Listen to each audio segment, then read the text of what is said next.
I got the prisoners back. I got the hostages back. And Otto was one of the hostages, but Otto came back in shape that was not even to be talked about. He tells me that he didn't know about it, and I will take him at his word. President Trump saying that he doesn't believe Kim Jong-un had anything to do with the death of American prisoner Otto Warmbier. The revelation coming after a breakdown in the denuclearization talks with North Korea. All of this happening just within the last hour. So what does all this mean? The man who negotiated Otto's release, Mickey Bergman, is here to weigh in. Thank you for joining us again. We really appreciate it. Your response, hearing the president say that just moments ago, that he did not believe Kim Jong-un was aware of it. He went on to say he didn't even think that Kim Jong-un would have let it happen and that he felt bad about it.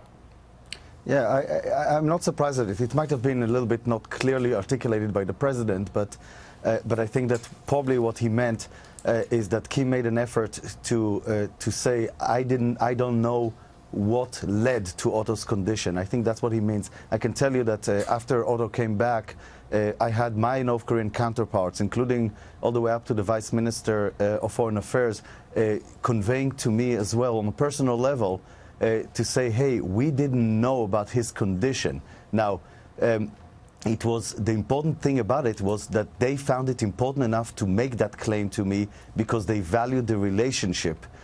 So making sure that I don't believe they negotiated in bad faith. And I think it's not that dissimilar. So I understand what the president is saying on this. So do you believe them? I mean, they had nothing to gain to allow this to happen. Do you believe that top leadership there in North Korea were not aware of what was happening? I don't know in terms of what aware. I don't believe they had any interest in Otto getting to the condition that he did, and evidence to that I have for this is that it's the only American prisoner to which it happened to. That was an anomaly.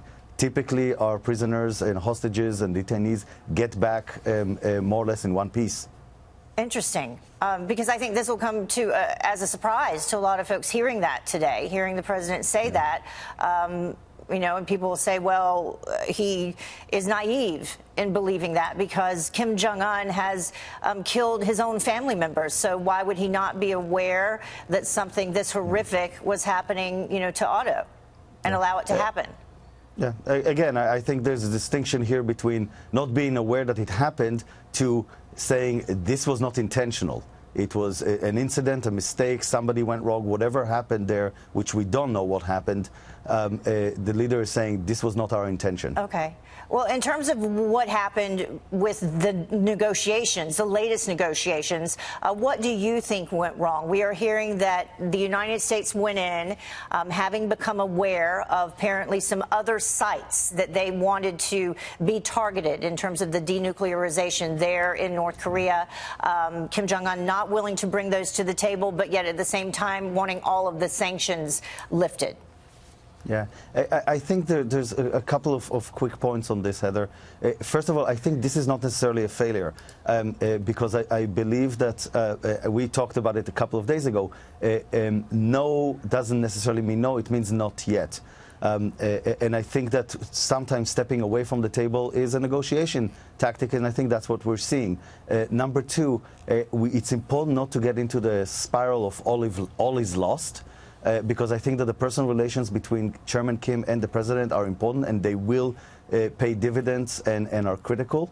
And I would say on this, and maybe the time spent in Hanoi now actually helped both teams to get more realistic in details of what to expect, what is doable, what is achievable. And you and I talked about it a couple of days ago in terms of how far the North Koreans are willing to go. I would say, Heather, that if I were able to advise the president, I would say, Mr. President, let's put a third summit on the books right now for 3 or 4 months from now so our teams can start working. This is an action-forcing event. Let's get the teams back to negotiate, and let's pursue the return of American servicemen because it's a mutual interest. It's not only American, it's also North Korean interest. It helps us feel positive even when nuclear negotiations seem slow. Yes, that's a great point, because none of that was addressed. I mean, that was something that we were taught. We're hoping to get more American service members that remains back home. That was not discussed. And then we're talking about these the possibility of liaison offices. That apparently not off the table as well.